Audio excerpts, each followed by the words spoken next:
And about 12 years ago, when I researched the material that I published, looking at microfilm is a little different than today. Today, you can look at microfilm and print it off out with a machine, I understand. I've never done that.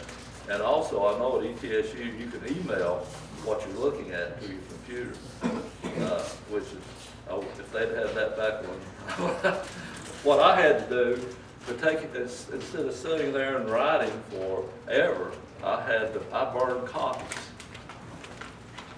And I spent a lot of money burning copies over 40 years, 22 to 62. So what I want you to, I'm going to pass out to you, and you have an option of listening to my wonderfully smooth voice, or reading old newspapers.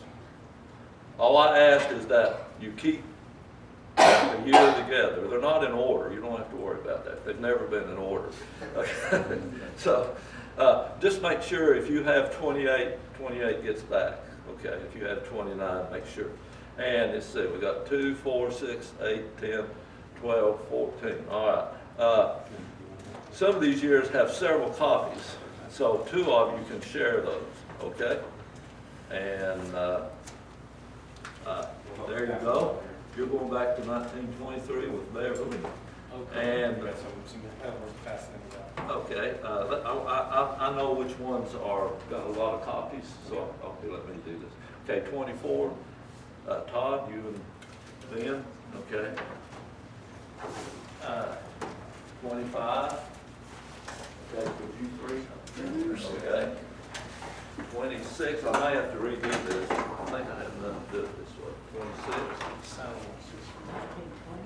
That's the year you was born, isn't it? 27.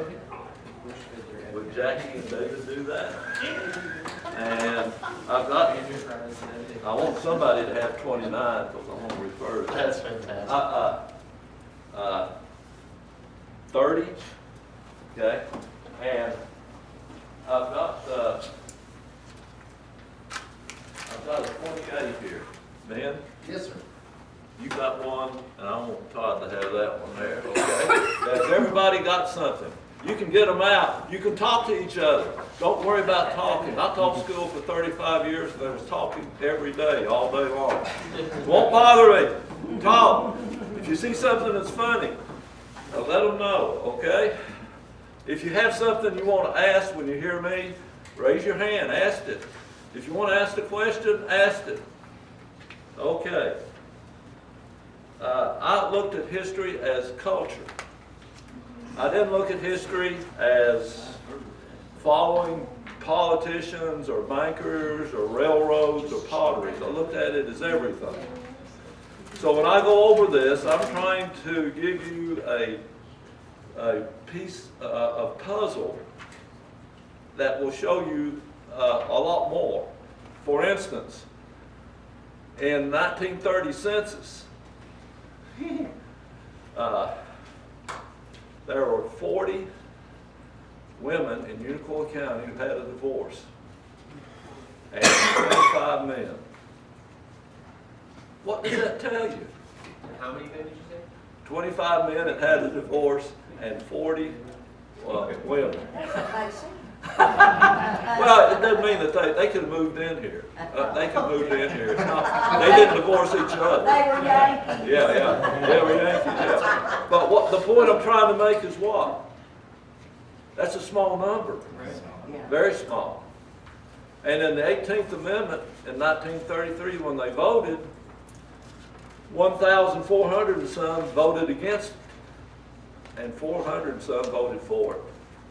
The first district, 20,000 voted, more than 20,000 voted against the 18th Amendment.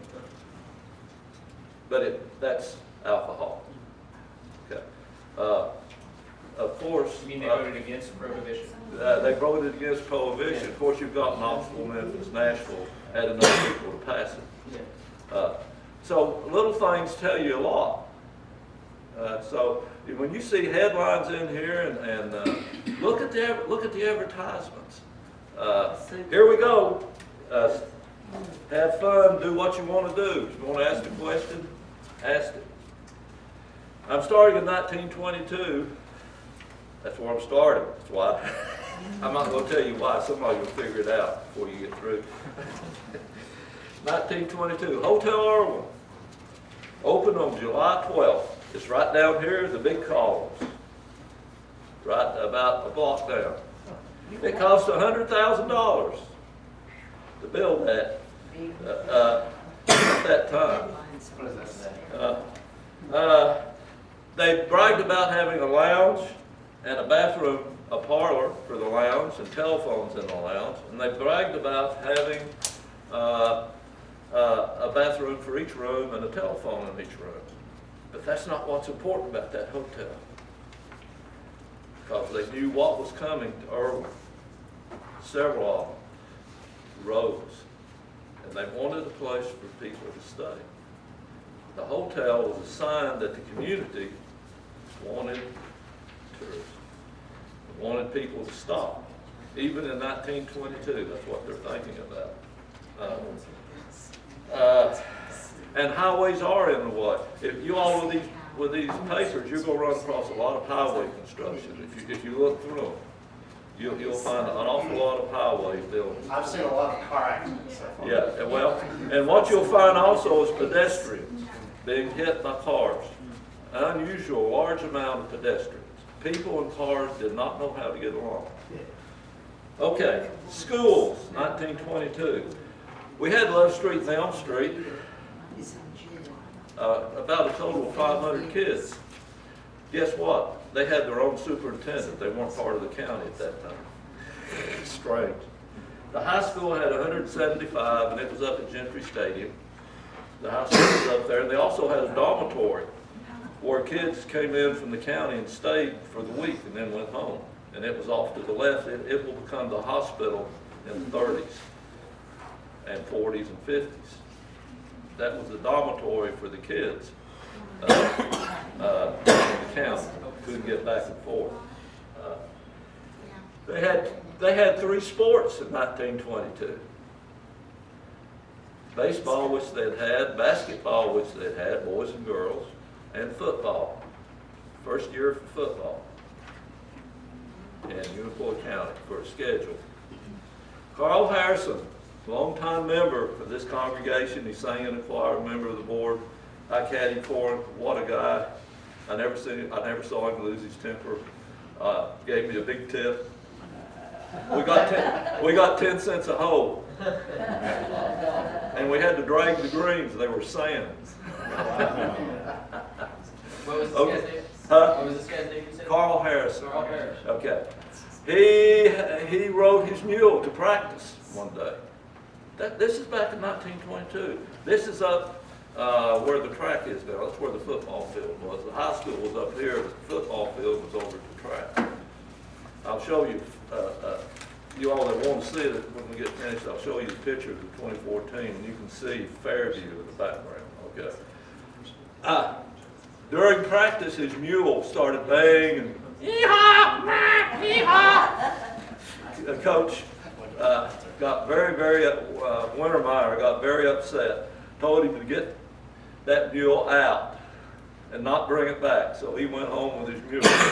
Now, But was that Fred Wintermeyer? Yes, He was the coach? he was the first coach, worked for the railroad, yeah.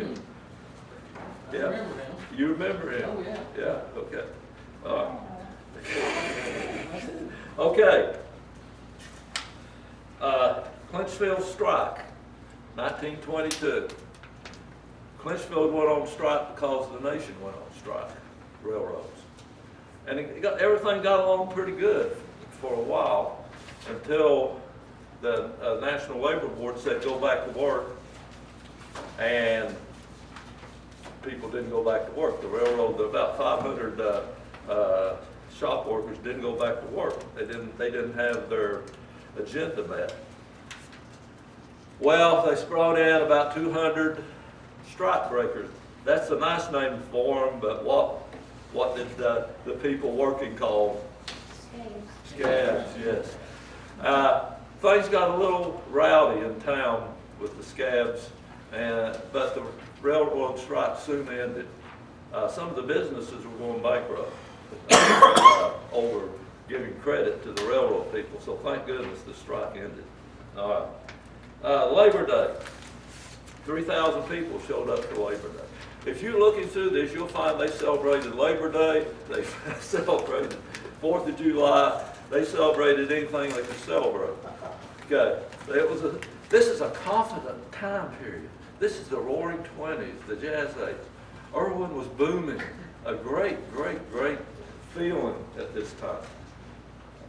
That's all I can say about that. The business is closed. That's crazy. We have festivals today so for the business to make money, but they closed back then. They had a ladies whistling contest, horseshoes, baseball, boxing a big thing in the 20s and 30s in Irwin. They had a boxing ring over a drugstore downtown.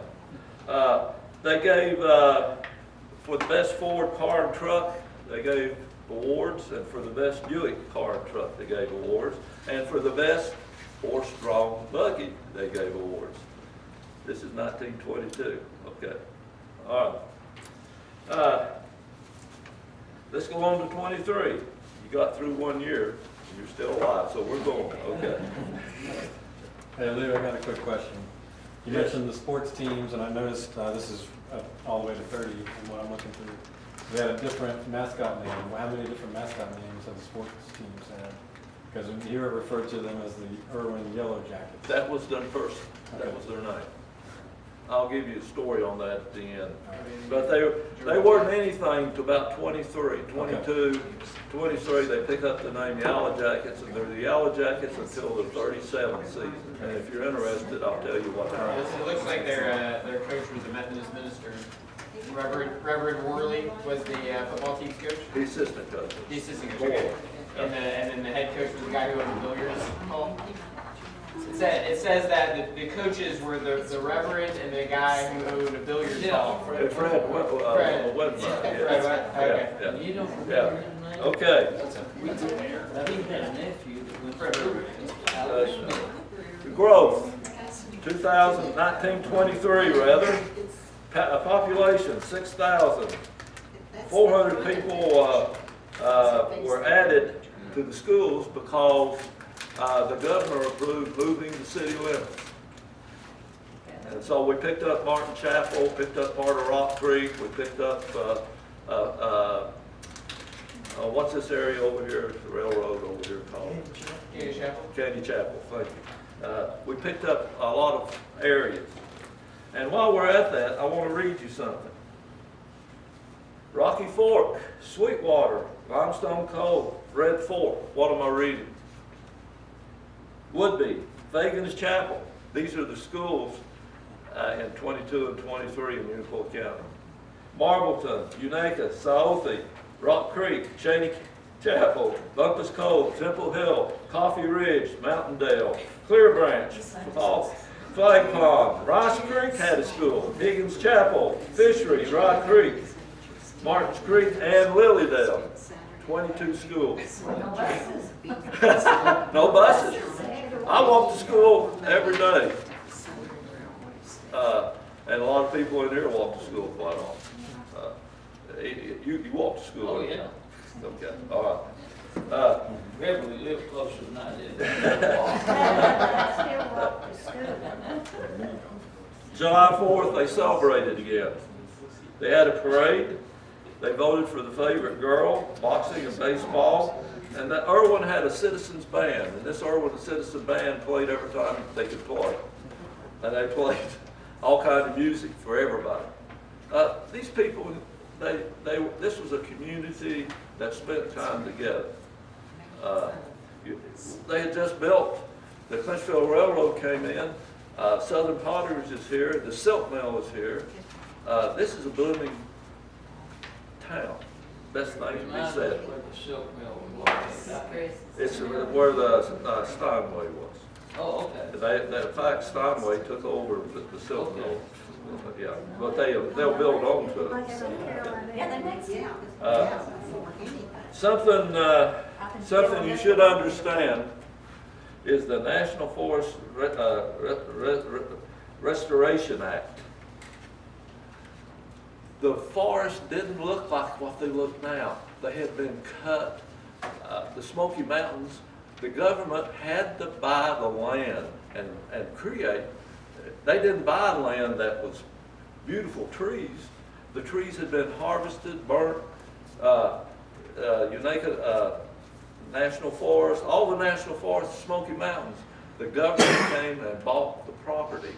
And then the CC boys in the 30s and other people planted the trees that you see now. Okay. In the fall, Irwin Yellow Jackets beat Greenville 120 to nothing. That was the greatest victory in Irwin history as far as points. Okay. No mercy. 1924. Football or basketball? Football? This is my grandfather. And by the way, back to 1923, I want to point out the Clinchfield bought Pullman cars in 1923. What do I mean by that? You could sleep in them. And they were opening up the Appalachian Wonderland, the greatest scenery east of the Rockies. And that's what that hotel's there for. People came in on the trains. I rode trains to Johnson City, rode trains to Kingsport. People rode trains. Yes? My family who lives in Abingdon, my dad was telling me that the folks in Abingdon at the railroad, they're considering passenger trains to DC as a way to just use the railroad again. So that'd be pretty cool. So I don't know if that's something that could be done around here, but people seem to be excited about the option. Well, we had a passenger, a scenic run that was coming in here a few years ago, but I haven't heard about it lately. Don't know. But they knew about it back then.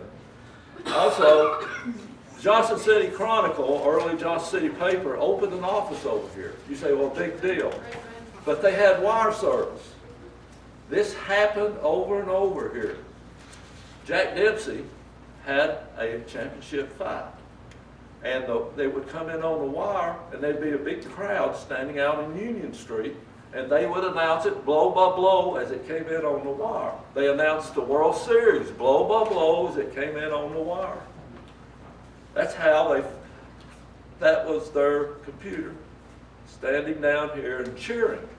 And the paper, if you read about it, the paper says people were cheering and quite excited. And World Series had huge crowds in the street waiting on the wire to come in. Okay. 24. Well, were there no radios? I'm sorry? Were there no radios in town? Radios to get Not stuff like this that? time. Not then? No. They may have been a few people that could make them or quite advanced, but people didn't have radios. I'm not saying nobody did, okay? But even in the 30s when they had radios, they came down for this type of thing. Okay. Where was the Deluxe Theater? I can't tell you. There were several theaters. Yes. The Paramount Theater was here, the Deluxe Theater. Yeah, I'm getting to that. All right, yeah. Yes, There's okay. a lot of 24 on the plan. Yeah, I'm getting to that, okay. 1924, hydroelectric dam in Unicoi County. Yes, it was a possibility, a real possibility. A group of Yankees and some Unicoi Countyans brought it before the county court. And it'll pop up until 1930, or the town of Irwin signed a contract with these people to build the dam. It was going to be built in South Unicoi County. NFS wouldn't be there. The radio station, the hospital wouldn't be there. All that would have been a lake. And these people were going to produce electric power for Irwin, Greenville, Elizabeth, anybody they could buy off. This was a business thing. And they really intended to do that. What stopped them? And you people have these papers, you'll keep running across this if you're reading it and looking at it. You'll keep running across this hydroelectric power. The Depression sent the Yankees home. They lost their money and they disappeared. Okay. And some people here, I don't want to, my dad's a Yankee. The Yankees are good, so I'm not going to say. He came down and fought World War I and stayed here as a plotter, so I'm not going to blast Yankees. But anyway, all right. Ku Klux Klan, New Year's Day, 1924. Yes, Irwin had a Ku Klux Klan. There's certain pictures of those people. If you want to really get into the photography, you can see them. They had 3 crosses in different places. At 11 o'clock, they lit them in Irwin. And they had initiations that night. And it was reported to be quite a sensational affair. That day, somebody over here found the Ku Klux Klan. Well, that story was in the paper about the crosses, and then, here's an ad for a play about the Ku Klux Klan. It says, a realistic play that deals with the Reconstruction days of the South, comedy, thrills, and an occasional tear. And children's tickets cost 25 cents. Well, you know, this is the year of the birth of the nation. Actually, I guess it's a movie. It says a feature picture instead of like, yeah. The Birth of the Nation, I've seen that movie. Yeah. And in the movie, it's well done, and it is a silent film. It's well done though, and the Ku Klux Klan, of course, is the hero in the movie.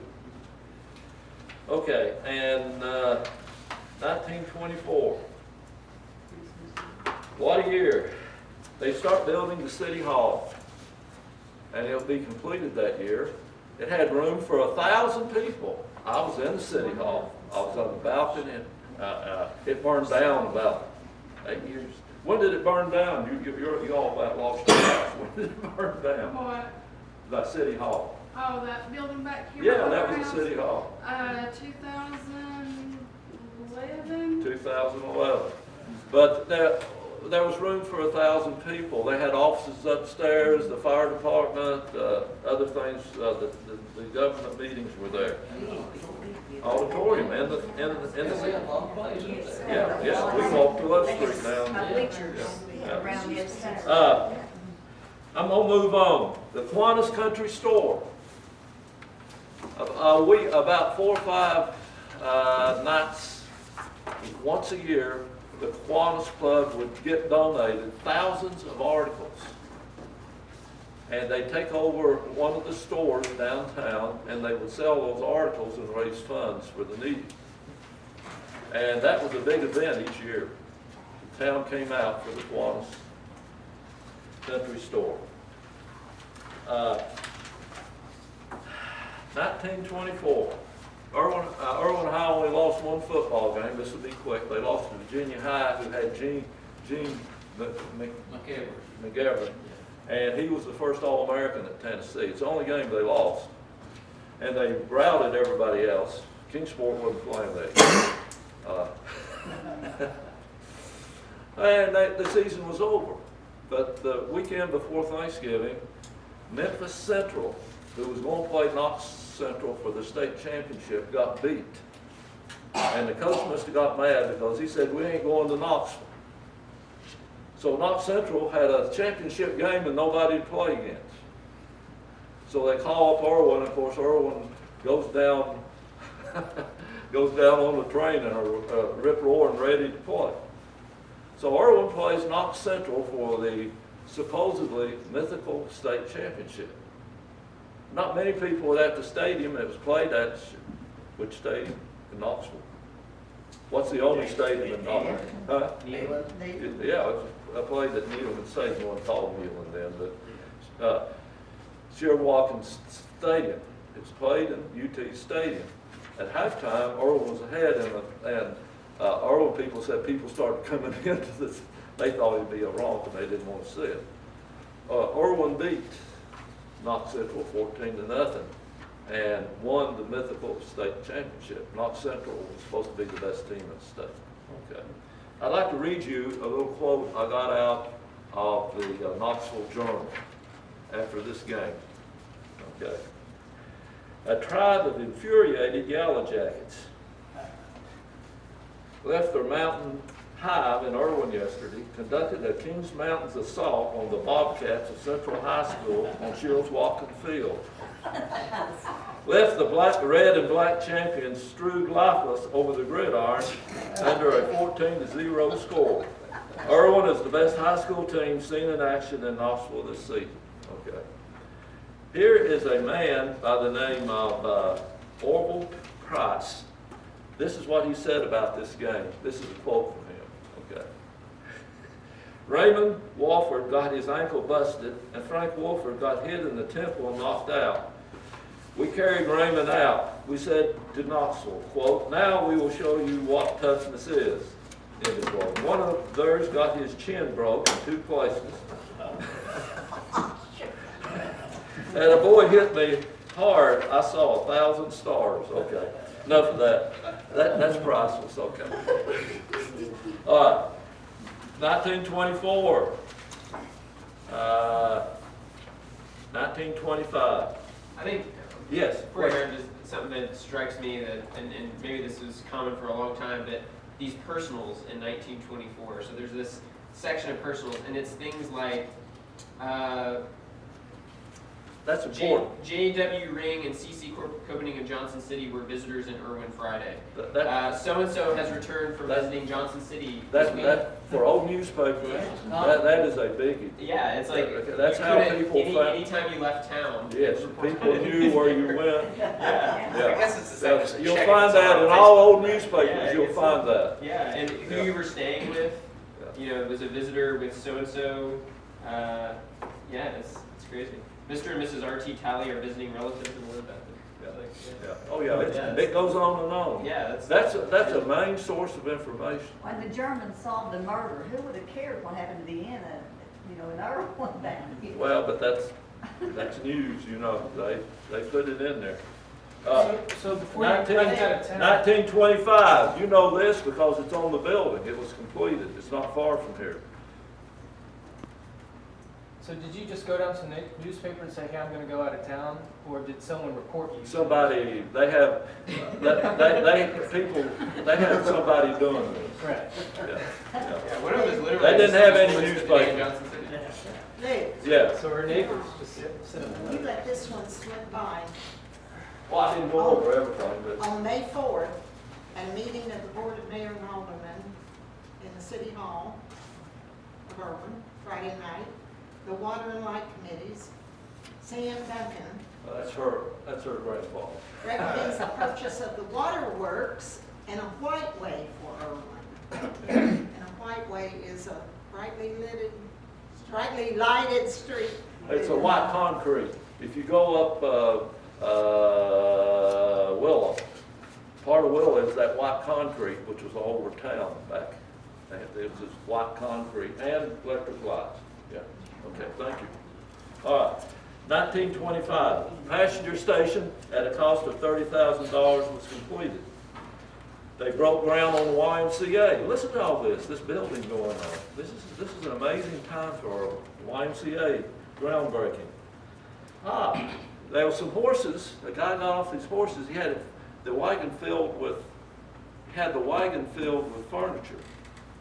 But something fell out of the wagon.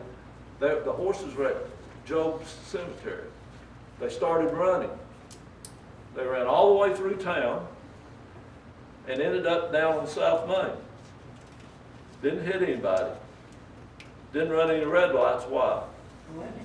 Didn't run any stop signs. Why?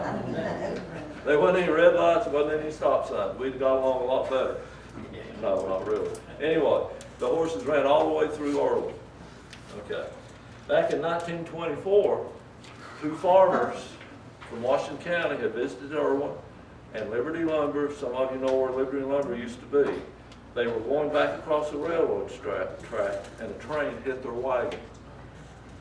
And of course, the wagon went smithereens and they went smithereens too. It killed both of them. You'll find horse fatalities all through history like this. Anyway, okay.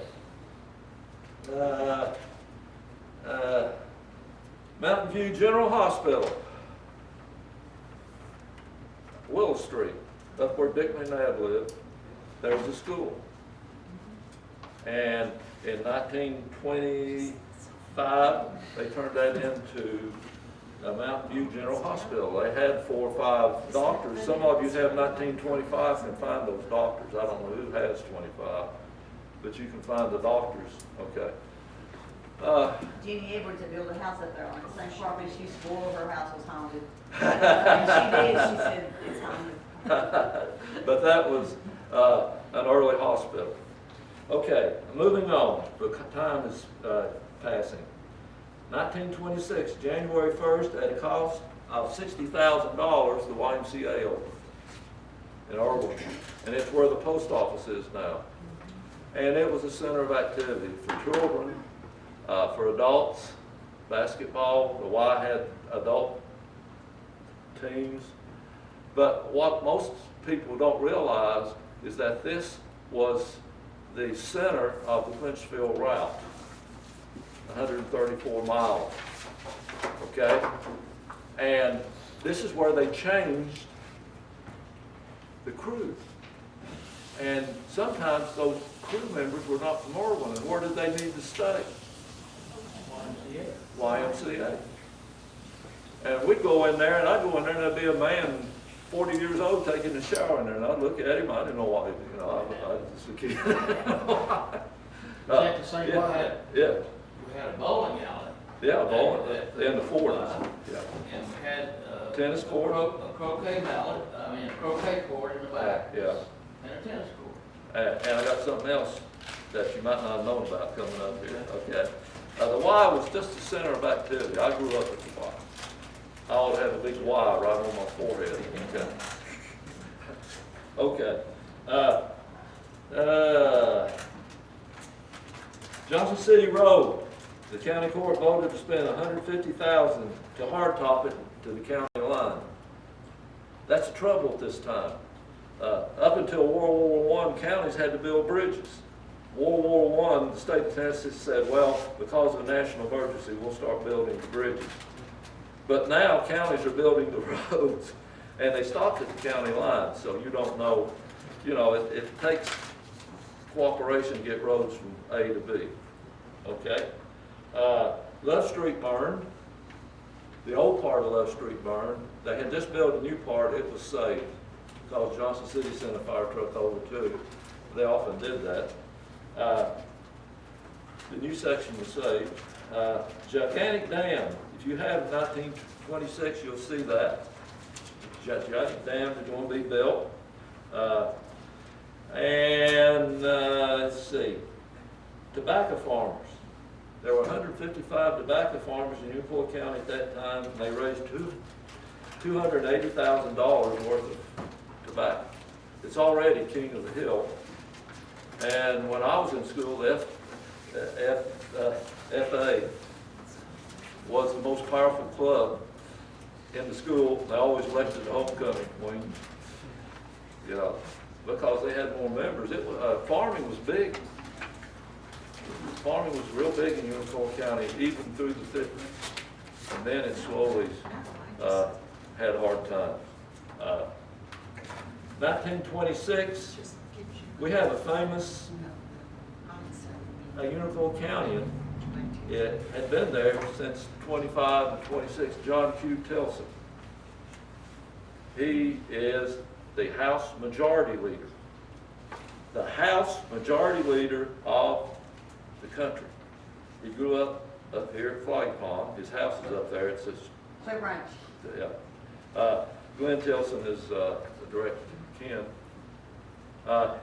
He was one of the choices for vice president in 28. But politics behind the scenes kicked him out, but he couldn't have been vice president. He went to Yale and got a degree in law and stayed up there and practiced. And he represented Hartford area. Okay, By the way. Yeah.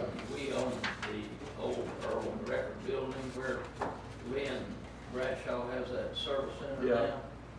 And, Mrs. Brooks sold that to us, contents and all. And there's a lot of historical stuff in there, and I gave it to the museum out in Fisher. No. And Martha's got it. No. Even a drawing of this, up at United Way, Yeah. monument. Yeah, The original drawing, how that's to be laid out, and a lot of stuff like that. Plus a letter from a Tilson guy from Unicoi County asking, in the Confederate Army, asking for leave. all right. She's got all that out of it. Good. By the way, we have a First Christian Church representative in Congress. They've been there 28, Yeah, David, he's been there since 88, or 86, however long that is. He's quite powerful. He's head of several committees, and we don't talk about him. He doesn't represent us. He represents What's Eugene's Durham. brother's name? I'm sorry? I know he's Eugene's nephew, but what was his parents' name? Albert. Sorry, I was thinking it was Alfred. Albert. yeah. Okay, 1927, we're moving on. And we're getting there, and I wanted to read you something from this time period. This one, First Christian Church had a fire in 25. You can still go down underneath and see the burnt area. And the members here that went through the church have seen the charted area.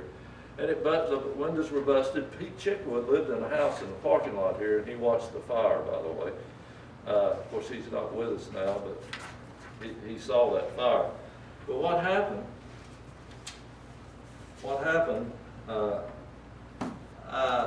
Someone broke into the cabinet in the church and stole the church's silverware, which was valued at $80. The reporter in the local paper wrote that Irwin can lay claim to the world's meanest man. The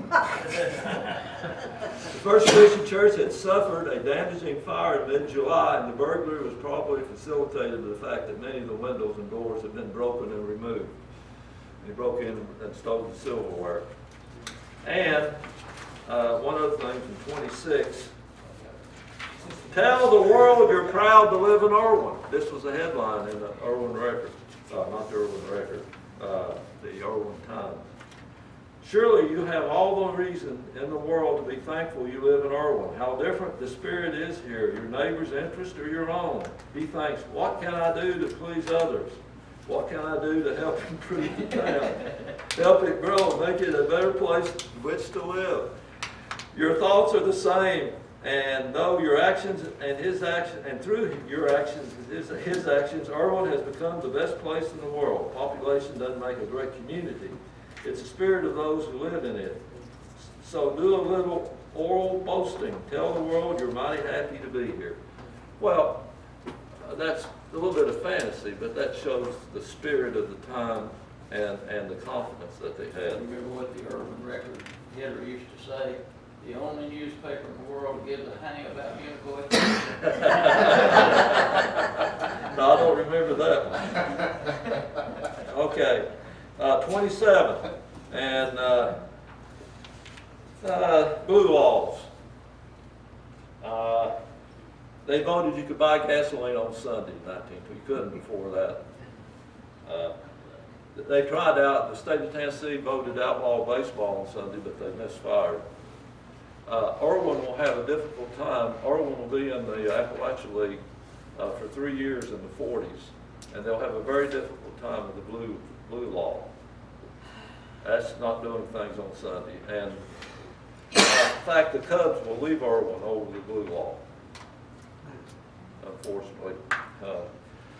They played up at the stadium. They had a rather significant grandstand. I can show someone a picture of that if you want to after we finish. Anyway, the Irwin Magnet and Irwin Times combined to be the Irwin Magnet Times, and that'll last a year, and then the Irwin Record makes its appearance in 28. Poof. And we still have it. Okay. I don't know who has 28, but Irwin Greater Trade, 10,000 Shriners, Irwin Greater Trade Week, 10,000 Shriners were coming into Irwin. They reported they were going to put up 2,000 tents with cots. Irwin can't take care of 10,000 people. Okay. Who has 28? Anybody got 28? Okay, you see that? There's I a think big- so. Okay. Anyway, Samson was a Shriner, but he was the big draw. You always have people coming through your town. People hypnotize people. The smallest man in the world came to Irwin. The biggest man in the world comes to Irwin. And it's a big event when they come. Samson was going to pull 600 girls in 3 railroad express wagons with something tied around his neck. I don't know where he'd get 600 girls. But he was going to pull 600 girls, okay. He was also going to dance with 16 girls on his shoulder. Okay.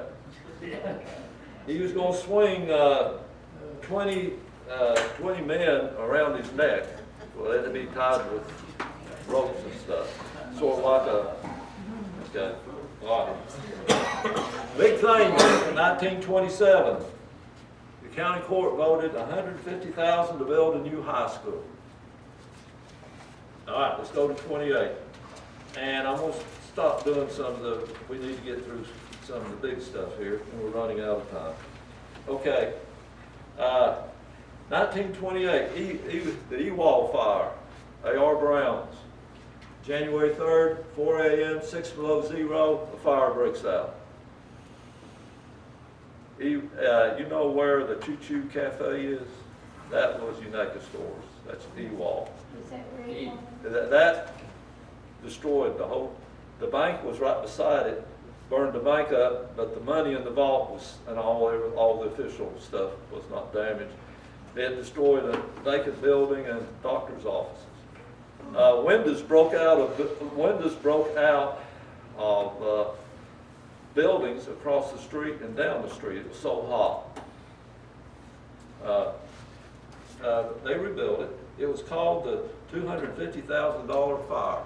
That was a lot of money. They called it the $250,000 fire. Okay, Irwin Record starts printing, and then we get to April the 29th. 5 young men find a boat pulled up on the Nolechucky River. 5 young men get in a boat. You know, the Nolechucky comes out of North Carolina, and I've experienced it, rapid rise in that river. Anyway, those 5 young men were going down in front of the Devil's Looking Glass, and it collapsed, and they were screaming and hollering, and a farmer heard them by the name of Coffee. He was able to save 1 man, a go-for, but the other 4 died. One of those was a First Christian Church, Horace Williams, Margie Williams' brother. Yeah. Okay. Let's see what else we're going to do here. Not a great deal. This was the first year for the Big 5 conference. They formed the conference finally where you could not play somebody just because you thought they was going to beat you. Okay. Somehow you got to play somebody. And we won it. Okay. Howard McNabb had played on that championship team in '24, and he went to Carson Newman and made several all-star teams and came back and he coached. He was the coach that year.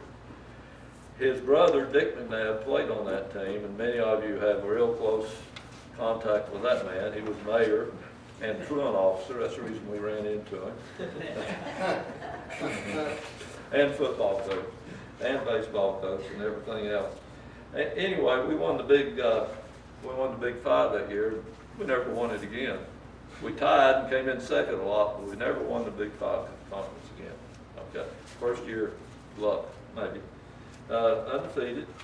Fritz Brandt, he was an end on that championship team by 28. He's playing at UT. He played 28, 29, 30, 31. How many games did he lose? 1. 36, 1, and 4. Of course, he had some very, very talented people running. Bobby Dodd from Kingsport played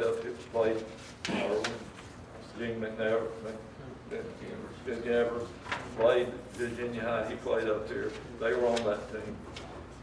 Anyway, quite a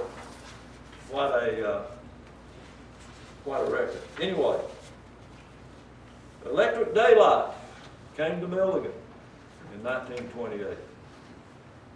What was that? Football. First night football game in Upper East Tennessee, Milligan.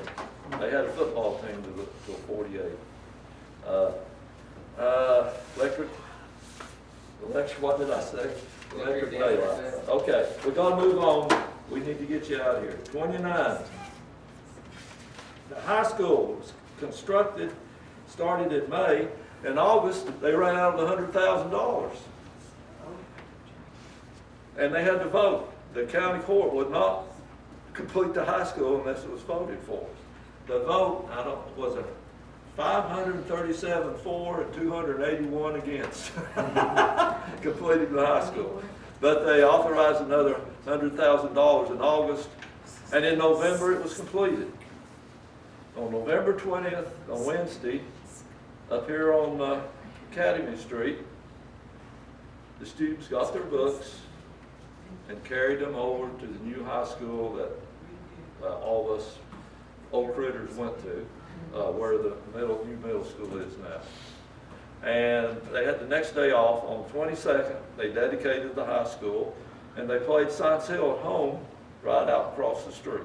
That's where the football field was. And they beat Science Hill, so it was a wonderful day. They opened the school and beat Science Hill.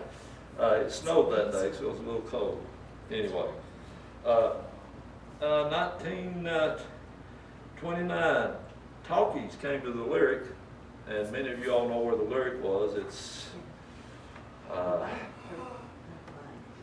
Well, it's on this side. it's on the upper side, close to us, about 2 buildings down from where the building is. Yeah, 3 buildings maybe. Yeah. Where the church is. No. Across the street. Just down the street from Chips. Yeah, just about 2 buildings down from Union Chips. Street. Yeah. Okay, so not where the Capitol is, Yeah. or not the Capitol, the, No, would they, no, is that same what? thing, they own it, Okay, but they show the B-rated movies, Okay. the lyric, they show the good movies at the Capitol. okay. I'm This side of Capitol, See, what- closer enough to the Capitol is? Capitol's always been where it is, but the lyric, you know where, Cass Adkins. Village Treasures is. Yeah, the Antiques.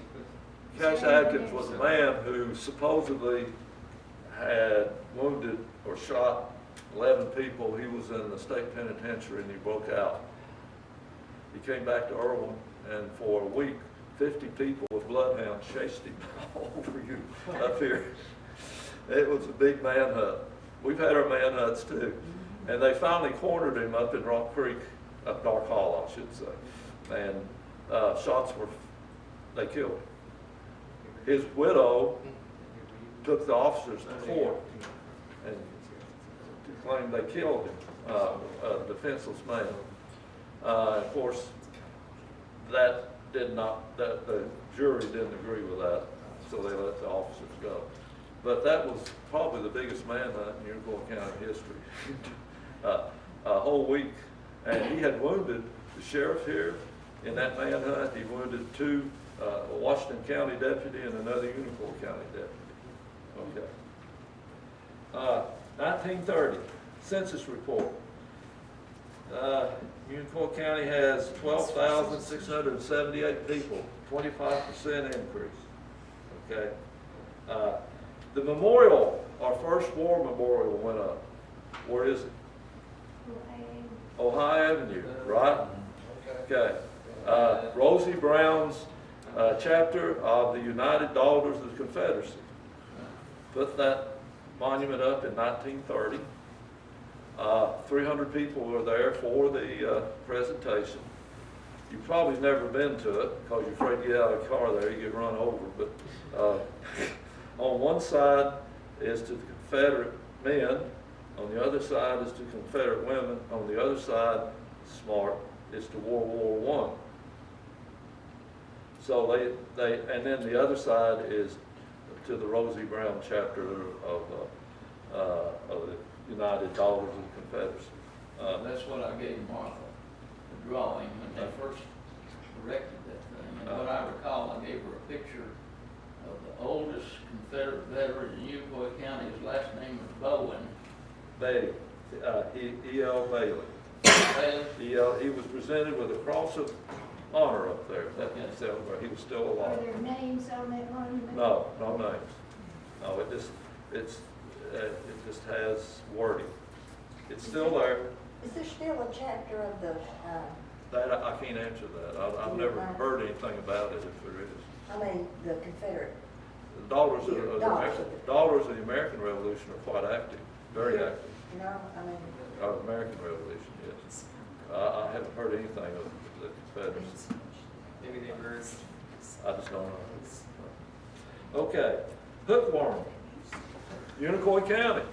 People are dying of diphtheria, people are dying of scarlet fever, people are dying of all these diseases.